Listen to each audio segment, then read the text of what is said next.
So Alhamdulillah, we have come to the end of the series. So the question is, what do you guys think of Juz 29?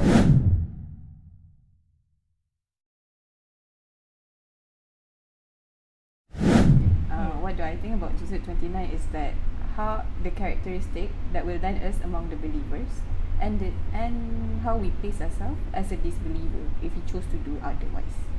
How about you, Adelina? For me, throughout like all the surahs in Juz 29, I can see that Allah is constantly trying to remind us that He is the center of our universe. Like at the end of the day, it's Him. Like He's in charge of everything. He's the authority of everything. Even like He even tried to like remind us of like His Asmaul Husna in one of the surahs in Juz 29. And also in Surah Al-Mulk, I think in the beginning, it's also like Allah mentioned like all authorities upon Allah. How about you, Alia? I feel like Juz 29 is a constant reminder of that towards like everything that we do here in this dunya is our focus should always be for the hereafter as well. So we have to invest whatever we do here for the akhirah. And yeah, in the Juz 29, a lot of the surah reminds us the characteristic. It actually shows us the characteristics of the believers and the non-believers. And at the end, that Allah also highlights that those who don't believe know that the Yawmul Qiyamah is a place that that is true. It's a true place, and it's going to be very hard on them now. So yeah, so it's a harsh reminder, but it's also a very good reminder for the believers, so that we know that we need to be careful, that this world is a fleeting place for us. It's not permanent. So yeah, that's what I can gather from Juz 29. And it's funny now that you guys are saying all of this, I'm trying to take everything and piece everything together. So yeah, we all know Juz 29 starts with Surah Al-Mulk, right? Which means the kingdom. And kingdoms means control, right? And Allah subhanahu wa ta'ala starts off very strong by saying that at the end of the day, we've got no control, that Allah subhanahu wa ta'ala holds all of them, and all the authority lies in His hands and in His kingdom. And then He, at the end of Juz 29, Allah subhanahu wa ta'ala ends with Al-Mursalat, which means winds, right? And you can say that as if this life is like a passing wind, and at the end of it, I'll bring you to wherever it is, which is your end game. And the end game is that you're going to stand in front of me, where I shall reward you and divide you, right? In what they say, Judgment Day, Yawmul Fasl, in Surah Al-Mursalat. And Allah subhanahu wa ta'ala said that you will find yourself either amongst the good people or amongst the disbelievers and the criminals. And that's what Allah subhanahu wa ta'ala also emphasizes. And throughout the whole entire process, He drops clues, right, about how the Day of Judgment is not a theory. It is not something that it's not just news. It is a promise, right? And one of the surah that talks about this is Surah Al-Haqqah. It's a reality that is going to happen, no matter how long it's going to take. That's why Allah SWT say Al-Haqqah, right? The reality is eventually going to come, whether you like it or not. And in that, Allah SWT also say إِنَّمَا تُعَدُونَ لَصَادِقٌ, right? That this is a promise from Allah SWT. And so, in summary, if you take a look at the beginning to in between until the end of Surah Al-Mursalat, you see that as if Allah SWT will say that, well, at the end of the day, you don't have control. All you have is a choice that you have to make, right? And the choices that you are going to make is going to determine how your ending is going to be. And so and I've shown you what are the characteristics of those who are going to be rewarded and the characteristics of those who are going to suffer. So all you got to do now is to make sure that you're going to align yourself with these characteristics, either or. And you will find yourself standing in front of me, and you wish that the afterlife was not true. And that is where Allah subhanahu wa ta'ala reminds us again and again that whether you like it or not, you will come back to me, and I shall reward you or punish you for it. Right? So, what do you guys think of that summary? Okay, like I have a question. Like, how can we relate this Juz 29 to what is happening right now in in the world, especially highlighting on the Palestinians war that's currently happening? Can you gather from Juz 29 and like sort of like give us a perspective on how do we see all of this from that from that particular view? Well, in my opinion, Juz 29 really underscores what Allah subhanahu wa ta'ala is trying to say. And if you look at the issue in Palestine and you compare it with the characteristics of the people of Jannah and the people of Hellfire in Juz 29, you will see that it is indeed what Allah subhanahu wa ta'ala is trying to deliver. I give you a simple example, like this hubris that the Israelis are putting on, right, to show that we are going to, at the end of the day, get our victory and push everyone out. Allah subhanahu wa ta'ala talks about it in many parts of the surah. Allah subhanahu wa ta'ala said, they use وَمَكَرُوا وَمَكَرَ اللَّهُ وَاللَّهُ خَيْرُ الْمَاكِرِينَ.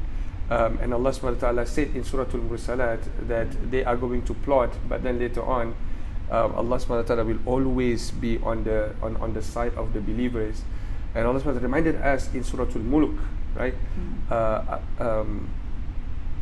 What is the ayat? What is it? What is that ayat?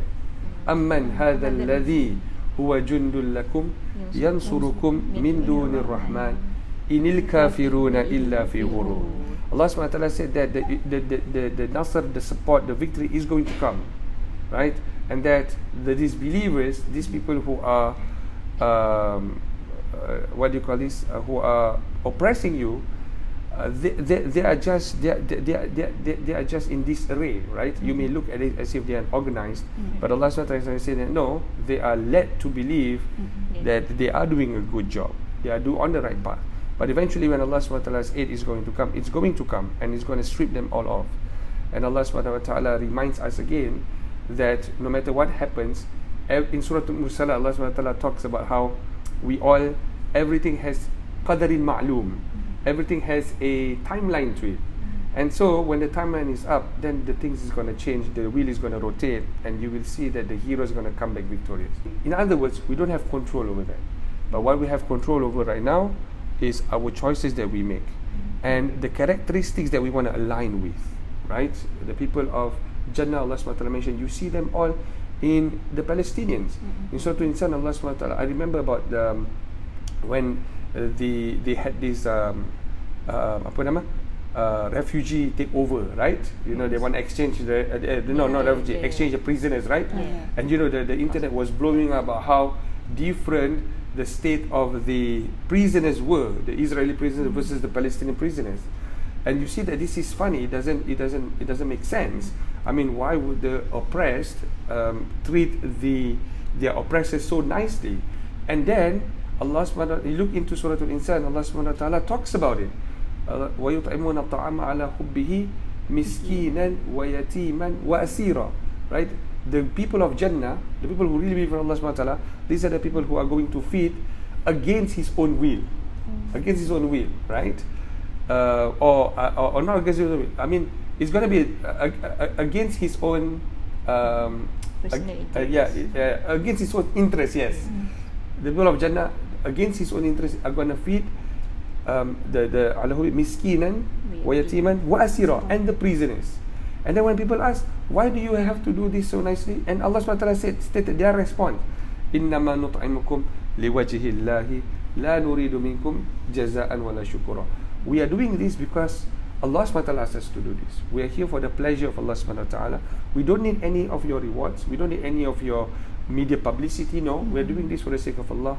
And so because of that, Allah subhanahu wa ta'ala said, فَوَقَاهُمُ اللَّهُ شَرَّ ذَلِكَ الْيَوْمِ وَلَقَّاهُمْ نَضْرَةً وَسُرُورًا. Allah subhanahu wa ta'ala said, and because of that, Allah is going to save them from the torments and the trauma of the day of judgment.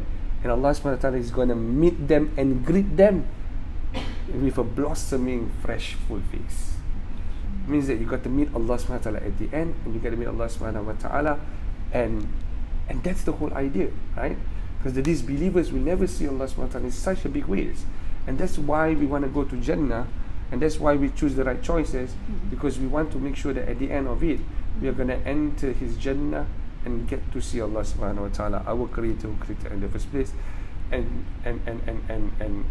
be content that we made the right choices, the right but difficult choices. Just summarizing Juz 29 is knowing that you've been given guidance throughout the surahs, and Allah has mentioned the characteristics of the believers, the non-believers, and then Allah has mentioned these are the what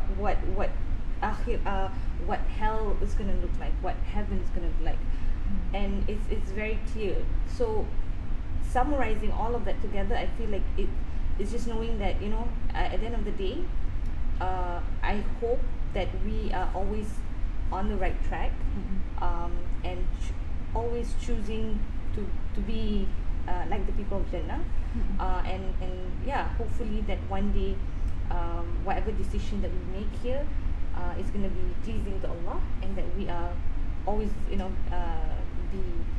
always going to be reminded that at the end of the day our goal is Jannah, and that just being hopeful that we want to go there one day, and that's it. And I think Juz 29 just summarizes that nicely for me as a reminder. So we talk about how Allah centered the theme of He is in control of everything at the end of the day, but also at the same time, at the end of the day, He's going to distinguish between the believers and the non-believers, right? So, and it's that would be like based on our choice. So it might seem a bit contradictory for us, because like Allah has the control of everything, but then we have the choice, and then we will be accountable for it. So it might seem contradictory, but then from what I've learned before, Imam Al-Ghazali mentioned how do we reconcile the concept of free will itself, and also like what we have been predestined in our life, the fate. It's basically like Allah knows what we're going to choose. It's like, you can like, the analogy is like this. It's like a teacher and a student, and the teacher knows this student very well. So for example, like the student's like doing his exam, and it's like the teacher knows this student, like whether he's going to pass or not, like how he's going to perform this exam. So the ball is in his hands, like what he's going to answer in the exam and whether he's going to do well or not is on the student.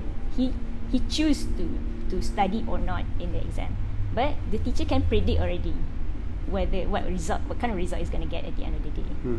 Yes. How about you? For me, the key takeaway that I can get from Juz 29 is basically we have the choice to be a believer, or to be the believer, to have the characteristic of the believer, which is to choose what is right over what is easy. For example, for the people of Palestinians, it's very hard for them to treat the Israelis prisoners like kindly, but they choose to do it. They choose to give them food, to treat them kindly, because they know that is something that is right, that is something that will get Allah's pleasure, basically. So from them, we can basically learn to be a believer. You have to do something that is very, very hard to do. Basically, in a war where you are like losing the water, the electricity, you're losing your family members, but they choose to be kind, to be nice, even to the Israelis, the oppressor itself. I would like to also underscore something very important. What if it's the non-believers who read Juz 29? What can they learn out of it? Is that Allah subhanahu wa ta'ala gave us a choice, and Allah subhanahu wa ta'ala allowed us to make those choices, but never equate your Allah subhanahu wa ta'ala's allowing you to make those choices as the same thing as Allah's approval of it. Right? So in this case, we say Allah subhanahu wa ta'ala's permission to allow it to happen does not equal Allah subhanahu wa ta'ala's pleasure of it. And that Allah subhanahu wa ta'ala is recording it, and He definitely, because He's in control, He's going to bring it out later on, and then on the day of judgment you shall be held accountable for it. So this also highlights a very important a part of our belief system, that never ever think that Allah subhanahu wa ta'ala is causing you to lose, and allowing them to win, or vice versa.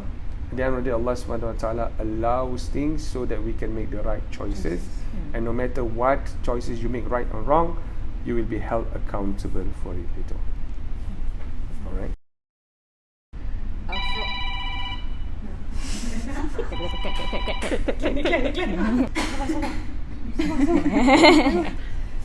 Three, two, one. B. 1, 2, 3. Blue.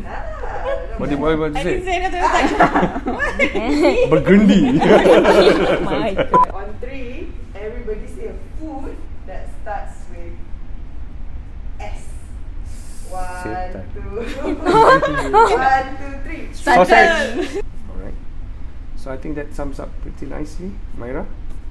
it's a wrap. Alright, it's a wrap, Ethan. Alright. People sign. Riverside.